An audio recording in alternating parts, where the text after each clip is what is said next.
बेचत हरि मिले एक पंथ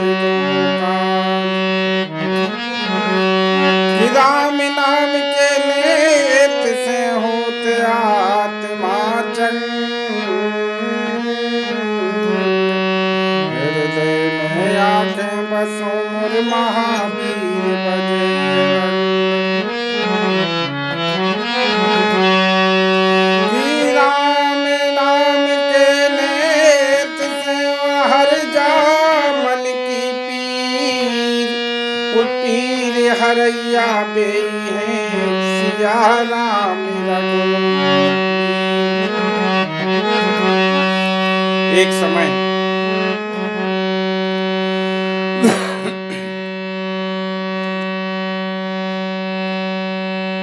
जन्मेजय महाराज व्यास जी महाराज के पास जाते हैं और उनसे कहते हैं कि महाराज भगवान कृष्ण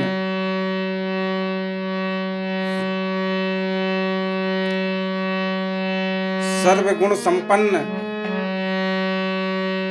योगीराज सब देवताओं में महान भगवान श्री कृष्ण जब महाभारत में साथ में रहे तो उन्होंने अभिमन्यु जी को क्यों नहीं बचा पाए। तो भगवान वेदव्यास जी कहते हैं कि जन्मेजय होनी जो होती है बड़ी प्रबल होती है, वो किसी के टारे नहीं टरती है। एक होनी के बारे में मैं आपसे बताता हूँ, आपके साथ भी होनी घटने वाली है। देखो क्या कहते हैं वेदव्यास जी, आज से आप घोड़े की सवारी नहीं करना, अगर सवारी करें तो सफेद घोड़े पर सवारी न करें, मगर आप करेंगे ये होनी में लिखा हुआ है। और अगर आप सवारी कर भी लें तो उत्तर दिशा की ओर न जाएं, फिर भी आप जाएंगे। और अगर आप चले भी जाएं तो वहां एक स्त्री मिलेगी, उस स्त्री को लेकर घर न आए, मगर फिर भी आप लेकर आएंगे। लेकर आ भी जाएं तो आप उसको पत्नी न बनाएं, लेकिन फिर भी आप बनाएंगे।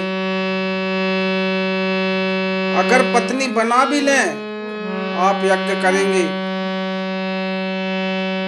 उसके कहे से, तो आप यज्ञ न करें मगर फिर भी आप यज्ञ करेंगे। उसमें 18 ब्राह्मण आएंगे, उन 18 ब्राह्मणों को जब आप दक्षिणा देंगे तो उनका वध कर देंगे। ऐसा होनी में लिखा हुआ है। तो भगवान जन्मेजय कहते हैं वेद जी महाराज से कि हम ऐसा करेंगे ही नहीं, आज से हम सवारी छोड़ देंगे और उत्तर दिशा की ओर नहीं जाएंगे। और अगर चले भी गए तो हम स्त्री को नहीं लाएंगे, ना उससे शादी करेंगे, तो ये होनी नहीं होगी। आज से हम होनी पर अपना पावर रखेंगे। तभी कुछ समय हो जाता है, कुछ दिनों के बाद बहुत समय बीत जाता है। जन्मेजय महाराज घर में ही रहते हैं, बाहर नहीं निकलते। तो जो देश विदेश के राजा महाराजा होते हैं उनको अपयश लगता है। वो कहते हैं कि जन्मेजय महाराज को हो क्या गया है, जो उनका जैसे राजा का धर्म है, राजा का धर्म नहीं निभा रहे हैं। ना तो वो सवारी करते, ना कहीं शिकार खेलने जाते हैं, घर में ही रहे आते हैं, काम काज कुछ ऐसा विशेष करते नहीं। तभी ये बात राजा के कान में जाती है जन्मेजय महाराज के। जन्मेजय महाराज कहते हैं कि ठीक है, अच्छा आज हम सवारी करेंगे। तो कहते जाओ अस्तबल से अच्छा घोड़ा लेकर आओ। तभी वहां के जो सेवक रहते हैं घोड़ा लेकर आते हैं। वो घोड़ा वही लाते हैं सफेद वाला। जब सफेद घोड़ा ले आते तो राजा मन में विचार करते हैं, यार हमारे गुरु महाराज वेदव्यास जी ने कहा था कि सफेद घोड़े पर सवारी नहीं करना, मगर कह नहीं सकते किसी से। अगर किसी से कहेंगे तो मतलब सब लोग क्या सोचेंगे मेरे बारे में। इस प्रकार सोच के अपने मन में विचार करते, ठीक है इस घोड़े की लगाम तो मेरे हाथ में रहेगी, मैं उत्तर दिशा की ओर नहीं जाऊंगा। सवारी करते हैं, होनी देखो कितनी प्रबल है कि कि वह घोड़ा सीधा उनको उत्तर दिशा की ओर ले जाता है। उत्तर दिशा की ओर जब चले जाते हैं कि स्त्री मिलती है तो उसको वे लेकर अपने राज्य में आ जाते हैं। मन में विचार करते हैं कि देखो वेद व्यास जी महाराज ने कहा था कि उसको लेके आ तो जाओगे मगर रानी नहीं बनाना। कुछ दिन बीतते हैं तो वो कहती है कि मैं यहाँ तक ऐसे कब तक रहूंगी, मुझको रानी बना ले। वो बहुत खूबसूरत थी, जन्मेजय महाराज रानी बना लेते हैं और कहते हैं इसमें क्या बड़ी बात है।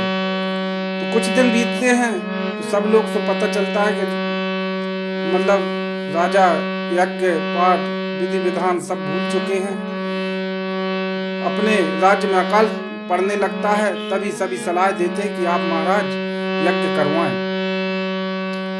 महाराज को ये बात याद आती है, ठीक है यज्ञ करवाएंगे, अपन ब्राह्मणों से ऐसे कोई काम ही नहीं करेंगे जो उनके साथ में घटना हो।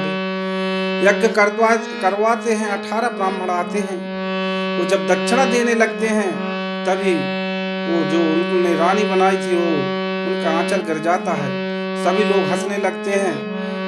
तभी जन्मेजय महाराज को क्रोध आता है और वहीं पर रखा हुआ एक अस्त्र के समान मतलब एक तिनके को ही मार देते हैं, जिससे 18 ब्राह्मणों का वध हो जाता है। जब 18 ब्राह्मणों का वध हो जाता है तभी जन्मेजय महाराज को 18 जगह से कोढ़ हो जाता है।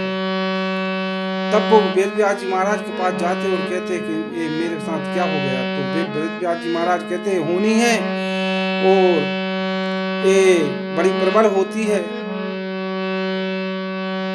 आपको ब्रह्म हत्या लग गई इसलिए कोढ़ हो गया है। आप 18 पुराणों का श्रवण करें, 18 पुराणों का श्रवण करेंगे मगर शंका नहीं करना। अगर शंका आप करोगे तो ये कोढ़ नहीं मिटेगा। वेद व्यास जी महाराज एक एक पुराण सुनते, एक एक कोढ़ मिटता जाता है। बीच में शंका हो जाती है जब इसी संवाद आता है कि भीम में ऐसा बल था कि हाथियों को उठा उठा कर ऊपर फेंकते तो वो आज भी वहां पर गुरुत्वाकर्षण के ऊपर चले जाते तो वो आज भी घूम रहे। ऐसी मन में उनकी शंका आ जाती कि भीम इतने बली थे। तो एक कोढ़ रुक जाता है, तभी कोढ़ नहीं मिटता। गुरुजी से कहते हैं गुरुजी ये मैंने 18 पुराण सुन लिए फिर भी मेरा कोढ़ नहीं मिटा। तो भगवान वेद व्यास जी कहते हैं कि आपको कहीं शंका हो गई। तो गुरु से कोई बात छुप नहीं सकती। वो बताते कि मेरे को एक ही शंका हुई थी कि भीम इतने बली थे कि हाथियों को उठा उठा कर फेंकते थे। तभी वेद व्यास जी उस गांव में जाते हैं और अपनी शक्तियों के द्वारा वही हाथी वहां पर पटकते हैं। देखते हैं कि अरे ये तो गजब हो गया, भीम इतने बली थे। तो शंका और होनी किसी के ताले नहीं टलती, ऐसा बताया गया है। तो लीजिए आप लोगों के सामने छोटा सा भजन है। हरे राम राम राम हरे हरे, हरे कृष्णा कृष्णा कृष्णा हरे हरे। हरे राम